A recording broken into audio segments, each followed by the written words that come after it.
Buen día, reciban un cordial saludo y como siempre sean bienvenidos a este canal de contenido jurídico en el que abordamos temas de derecho civil, específicamente en el ámbito del derecho registral y notarial venezolano.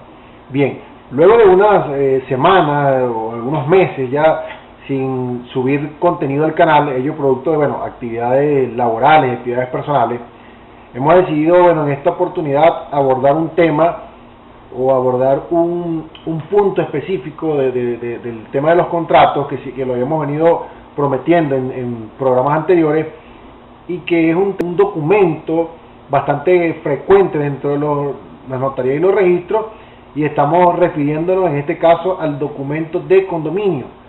Este documento de condominio bastante importante en el ámbito de las edificaciones a nivel residencial, a nivel comercial, y que podemos conseguirlo en el artículo 26 de la Ley de Propiedad Horizontal.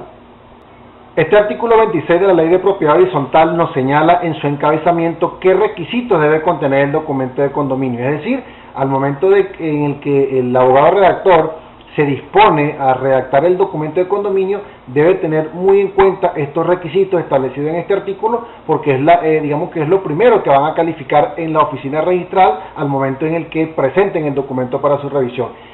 Sigue este artículo 26 en desarrollo, ya que es un poco extenso, nos habla sobre los planos que se deben acompañar al documento. Entonces podemos ver cómo el artículo 26, además de los requisitos, también nos indica qué recaudos deben acompañarse, no todos, pero sí existe en ese artículo alguna mención de recaudos que deben acompañarse, como por ejemplo los planos, el plano de aguas negras, de agua blanca, de electricidad, de fachada, de planta, etcétera. Nos indica también el reglamento que debe acompañarse, las menciones que debe contener ese reglamento, y finalmente este artículo nos habla de un alcance automático que tienen las cláusulas contenidas en este documento. ¿Qué quiere decir esto? Que todas las especificaciones que el abogado redactor incluye en el documento de condominio se consideran reproducidas en todas aquellas ventas que puedan realizar de los apartamentos locales descritos en ese documento de condominio. Ahora bien, por lo general las personas siempre asocian documento de condominio con grandes edificaciones. Sin embargo, no todo el tiempo es así. No necesariamente yo debo someter al régimen de propiedad horizontal grandes edificios. La ley también permite que si es voluntad del propietario, pueda someter al régimen de propiedad horizontal a través de un documento de condominio una vivienda bifamiliar o una vivienda multifamiliar, cosa que es muy común en nuestro país, ver personas que se dedican a fabricar viviendas en casa de algún familiar y extienden una segunda planta, una tercera y hasta una cuarta planta. Para esos casos, la ley permite que el propietario pueda, si es su voluntad, vender esos inmuebles de forma separada. Puede entonces él perfectamente apegarse a los principios de esta ley y declarar la propiedad horizontal a través del documento de condominio. ¿Qué exige la ley? La ley simplemente exige, en resumen, exige en primer lugar que sea una edificación de aprovechamiento independiente, que presente áreas comunes y que tenga salida a la vía pública a través de un espacio común. Básicamente y en resumen, digamos que estos son los elementos que se consideran relevantes al momento de que la persona decide someter al régimen de propiedad horizontal. Hay que hacer la advertencia que el régimen de propiedad horizontal en los edificios no es obligatorio. No necesariamente porque una persona decida hacer un edificio debe someterla al régimen de propiedad horizontal. Es obligatorio solamente en el caso que él decida vender parte de esos apartamentos, o sea, es decir, locales, si son locales o apartamentos. Si decide vender cada uno de forma individual, allí en ese caso sí es obligatorio que deba tener su documento de condominio. Pero si la persona, por decirlo de alguna manera, un ejemplo, realiza un edificio de 3-4 pisos, pero lo va a tener como de su exclusiva propiedad, no es obligatorio, conforme a esta ley, tener que realizar el documento de condominio. Hay que estar claros en eso. ¿Por qué? Porque hay muchos abogados, e incluso conozco de algunos funcionarios que se encargan de la calificación de estos documentos, que asocian inmediatamente la noción o el término de edificio con condominio. Eso es voluntad del propietario, no es obligatorio. La única forma que esto sea obligatorio es que el propietario decida vender alguno de esos apartamentos, pero si su intención no es vender y si su intención no es someter al régimen de propiedad horizontal, perfectamente el constructor, el propietario de la edificación puede perfectamente declarar sus mejoras sin necesidad de someterlas al propiedad horizontal. Bien, en pantalla vamos a visualizar un documento de condominio, un modelo de documento de condominio, y vamos a tratar de ir concatenando los requisitos establecidos en el artículo 26 con el modelo que vamos a visualizar en pantalla. Ok, acá tenemos entonces un modelo de documento de condominio. Vamos a tratar de ir vinculando los requisitos establecidos en la ley. Fíjense que el artículo 26 nos dice: antes de proceder a la enajenación de cualquiera de los apartamentos locales de un edificio, ¿okay?, ratifica lo que mencionábamos en la parte anterior, de que antes de yo vender un apartamento o un local que forma parte de un edificio, yo debo protocolizar este documento de condominio establecido en este artículo 26. Y señala: el propietario del inmueble declarará por documento protocolizado en la oficina, acá dice oficina subalterna, pero hoy día es registro público, ¿ok? Recordemos que esta ley de propiedad horizontal data del año, si mal no recuerdo, del 83, 18 de agosto del año 1983, ¿ok? Entonces, dice que yo debo protocolizar, debo registrar el documento de condominio y la jurisdicción donde se encuentre ubicado el inmueble, y dice, entre los primeros requisitos debe existir voluntad de destinarlo para ser enajenado por apartamentos locales. Ok, acá en este formato, por ejemplo, dice: dicho inmueble denominado edificio Trinitarias 1, es obligatorio nosotros darle un nombre a la edificación. Eso es indistinto, el nombre lo podemos elegir nosotros. Dice: dicho edificio ha sido construido con dinero de nuestro propio peculio para ser enajenado por el sistema de propiedad horizontal. Fíjense que acá, en este caso, o en esta frase que aparece aquí, la persona está manifestando de forma voluntaria que esa edificación que él que construyó, ha decidido enajenarla bajo el sistema de propiedad horizontal, en los términos y condiciones del presente documento de mejora y condominio, el cual ha sido redactado con suficiente amplitud para que a su vez sirva de reglamento. ¿Por qué? Porque tengo dos opciones: o redacto el documento de condominio de forma individual y el reglamento de forma independiente para que sea agregado al cuaderno de comprobante, o en su defecto puedo redactar ambos, el documento de condominio y el reglamento, en el mismo cuerpo del documento. Lo único es que como el reglamento contiene varias menciones, eso me va a obligar a que el documento sea extremadamente largo. Mi recomendación es que el documento de condominio se haga de forma individual y el reglamento también de forma individual, que el reglamento sea acompañado del cuaderno de comprobante. Entonces, en este primer requisito que establece la ley, voluntad de destinarlo para ser enajenado por apartamentos locales, debe ir esa mención. Iniciando el documento, debe necesariamente la persona que declara, que puede ser una sola persona, pueden ser dos, dependiendo de la cantidad de propietarios que existan, ellos deben manifestar su voluntad de vender el inmueble por apartamentos o locales, o puede ser de forma, pueden ser mixtos también. Indica también la ley que debe contener, además, la descripción de los títulos inmediatos de adquisición. Ahora bien, antes de desarrollar este punto, queremos hacer una pequeña aclaratoria. No necesariamente los requisitos que están establecidos en la ley deben ir de forma tal como está citada en la ley.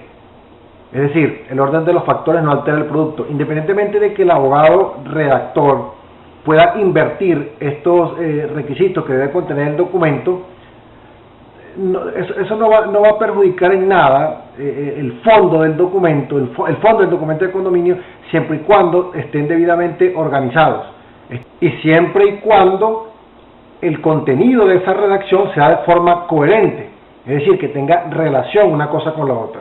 Por ejemplo, en el caso de los títulos inmediatos de adquisición, yo puedo mencionarlo aun y cuando en la ley está establecido como el primer requisito que debe contener, previo a la manifestación de voluntad.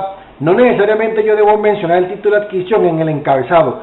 Yo pudiera hacerlo en la parte intermedia del documento, o pudiera hacerlo incluso en la parte final del documento. Lo importante es que esa redacción sea de forma coherente. y que por supuesto el abogado redactor proceda en el texto del documento a describir los títulos inmediatos de adquisición. Ahora, ¿a qué está referido este requisito?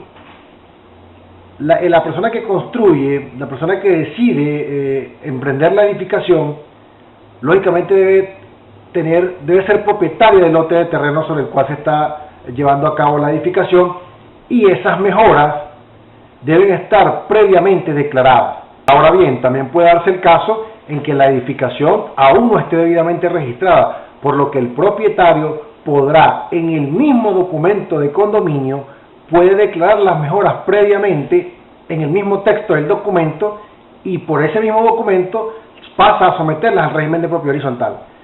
Recordemos que podemos en un mismo documento indicar varias operaciones, siempre y cuando esas operaciones estén relacionadas. Es decir, yo puedo vender y puedo hipotecar en el mismo documento. Eso lo permite la ley de registro público y del notariado. Y para el caso del condominio, yo puedo declarar las mejoras y en ese mismo documento puedo someterlas al régimen de propiedad horizontal. ¿Cómo hacerlo? Bueno, vamos a verlo acá en pantalla. Bien, en este caso que vemos acá en pantalla, el propietario del terreno aún no ha declarado las mejoras.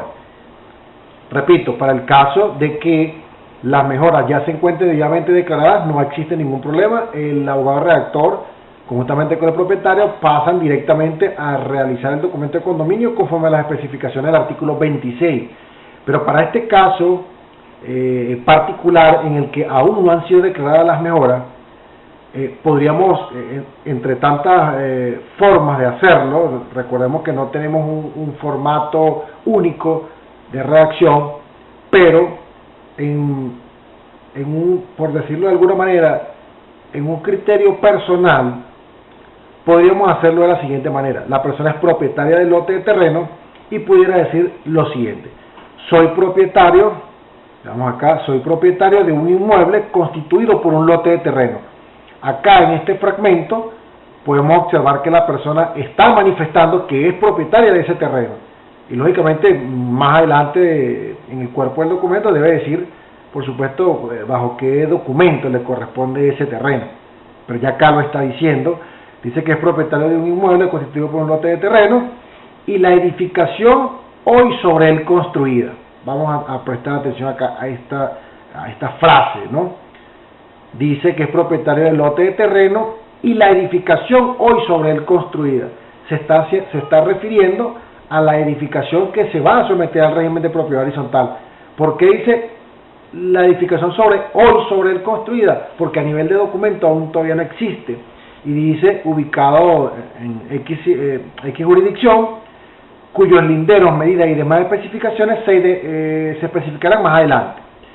Dicho inmueble, denominado hoy Residencia Trinitaria 1, recordemos que debemos darle un nombre, una denominación al inmueble, por exigencia específicamente del sistema que maneja hoy el día el Servicio Autónomo de Registro y Notaría. Debemos darle entonces un nombre, y dice, ha sido dicho inmueble, denominado X, el nombre que nosotros le vamos a dar, ha sido construido con dinero de mi propio peculio para ser enajenado por el sistema de propiedad horizontal en base a los términos y condiciones del presente documento de condominio, y queda en su totalidad descrito así. A partir de allí, de esta frase donde dice y queda en su totalidad descrito así, comienza el abogado redactor a desarrollar todo el documento de condominio, describiendo las áreas comunes, describiendo las unidades privativas y haciendo toda la identificación de cómo está el inmueble constituido, sus áreas comunes, repito, las áreas privativas, cómo se encuentra su infraestructura. Todo eso lo puede desarrollar acá. Al final del documento o en la parte intermedia, eso lo decía el abogado redactor, para darle cumplimiento a esta mención del título de adquisición, debe indicarlo, o podría indicarlo de la siguiente forma: el inmueble a que este documento se refiere me pertenece de la siguiente manera: el terreno donde se construyó la edificación por documento inscrito en tal oficina, y la edificación por haberla fomentado a mis únicas y propias expensas, quedando debidamente declarada en este mismo acto con un valor referencial de X bolívares. Es decir, Con este tipo de redacción, a título personal, consideramos que evitamos hacer la descripción del inmueble dos veces en el mismo documento. Es decir, hacemos la descripción una sola vez, pero en la mención de donde yo debo describir el título de inmediata adquisición, estoy claramente señalando que a mí me pertenece el terreno por tal documento y la mejora por haber quedado descrita en este mismo documento y que hice una inversión de tantos bolívares. ¿Por qué hacerlo de esta forma? Porque si yo procedo a declarar la mejora en el encabezamiento del documento y más abajo desarrollo el documento de condominio y vuelvo a nombrar la misma mejora, el documento realmente se va a hacer muy extenso, por lo que sería una forma más práctica redactar el documento más o menos de esta forma. Repito, cada quien tiene un estilo particular de redacción, pero haciéndolo de esta forma no estamos violando ningún artículo de la ley, porque yo estoy indicando que tengo un terreno y estoy describiendo esas mejoras y estoy diciendo que esas mejoras quedan declaradas en este mismo acto, por lo que no se va a tener ningún tipo de problema al momento de cumplir con la normativa que establece la ley. Deben describirse también los pisos, apartamentos y dependencias de que consta el edificio, con la especificación de los linderos de los apartamentos y el local. Aquí es clara la ley, debe especificarse cuántos pisos se componen, los locales, apartamentos de que consta la edificación y los linderos de cada uno. No hay necesidad de citar los linderos de las áreas comunes, la ley no lo dice. La ley dice que debo citar los linderos de los apartamentos y locales, pero no dice que debo citar linderos de las áreas comunes. Considero que quien lo haga de repente no está, digamos, del todo mal, pero la ley no lo exige. La ley no exige describir linderos de las áreas comunes. Los linderos que deben especificarse en el texto del documento claramente están definidos allí en ese artículo, son los linderos de los apartamentos y locales que forman parte de la edificación. Debe también realizarse la descripción de las áreas comunes del edificio y de las áreas comunes limitadas a cierto número de apartamentos, indicando cuáles son esos apartamentos. Es decir, la ley me contiene específicamente en el artículo, vamos a checar acá, el artículo número 5, ya va. El artículo número 5, en efecto, el artículo número 5 me señala cuáles son las áreas comunes que tiene el edificio o la edificación, entre las cuales resalta la totalidad del terreno que sirvió de base para la construcción. Ese terreno que sirve de base para la construcción del inmueble se considera como un área común a toda la edificación. Sin embargo, pueden existir dentro de la edificación otras áreas comunes que sean limitativas a cierto número de apartamentos. Por dar un ejemplo, pudiéramos decir un salón de fiesta X que esté ubicado en la parte alta del edificio, o un salón de fiesta que esté en la planta baja, pero que esté reservado para ciertos apartamentos o locales. Bueno, esas menciones o esas cosas comunes que se van a limitar a un local o a un apartamento específico, de igual forma deben señalarse conforme a lo que está acá en la ley. Destino dado al edificio. En este requisito se debe señalar cuál va a ser el destino que va a obtener el edificio. ¿Va a ser un destino residencial? ¿Va a ser un destino comercial? ¿O va a ser un destino mixto? Esto con la finalidad de evitar de que muchos de los futuros propietarios decidan cambiar el uso para el cual fue creado el inmueble. Podemos observar en muchas urbanizaciones donde edificaciones que son residenciales terminan convertidas en estacionamientos públicos, terminan convertidas en laboratorios, talleres mecánicos, etc. Entonces, si esas juntas de condominio están debidamente conformadas, los miembros de esa junta de condominio pueden, por supuesto, oponerse a que los propietarios de esos apartamentos o de esos locales que decidan cambiar su destino, garantizándose así de esta manera el destino para el cual fue creado el edificio. Bien, otro de los requisitos que debe contener el documento es el valor que se da al edificio y el valor que se atribuye a cada uno de los apartamentos y locales. Textualmente, la ley de propiedad horizontal señala: valor que se le da al edificio y el que se atribuye a cada uno de los apartamentos locales y otras partes del edificio susceptibles de enajenación separada, fijándose de acuerdo con tales valores el porcentaje que tienen los propietarios sobre las cosas comunes y sus derechos y obligaciones en la conservación y administración del inmueble. El abogado redactor presenta muchas deficiencias en la redacción de este requisito. ¿Por qué? Porque generalmente utilizan unos valores que son calculados en base a metros cuadrados. A veces lo hacen de esa forma, pero la ley no especifica que sea así. La ley claramente dice: hay que darle un valor al edificio y hay que atribuirle a cada apartamento y a cada local un valor individual. Ahora, ¿quién los establece? En principio los establece la persona que declara el documento de condominio, el constructor, el propietario de la edificación.